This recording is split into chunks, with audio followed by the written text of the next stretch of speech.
ദോശയുടെ അത്ര വല്ലാണ്ട് ആവണ്ട, എന്നാ ഇഡ്ഡലിയുടെ പരുവല്ല. ഇനി നമുക്ക് ദോശ ഉണ്ടാക്കി നോക്കാം, ചീലുണ്ടാക്കാം. നമ്മുടെ തവ ചൂടായി. നമുക്ക് ആദ്യം കുറച്ച് എണ്ണ പറ്റി കൊടുക്കാം. കുറച്ച് മതി, നോൺ സ്റ്റിക്ക് ആയതുകൊണ്ട് അധികം വേണ്ട, കുറച്ച് എണ്ണ പറ്റിയാൽ മതി. പിന്നെ തവ ആദ്യം ഒന്ന് ചൂടാക്കിയിട്ടേ പിന്നെ ഒന്ന് താത്തി വെക്കണം കേട്ടോ. വല്ലാണ്ട് ചൂടാവാൻ പാടില്ല.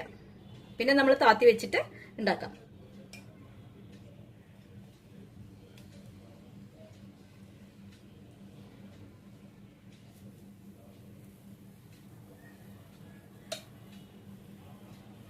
നന്നായിട്ട് കനം കുറച്ചിട്ടൊന്നും പരത്തണ്ട.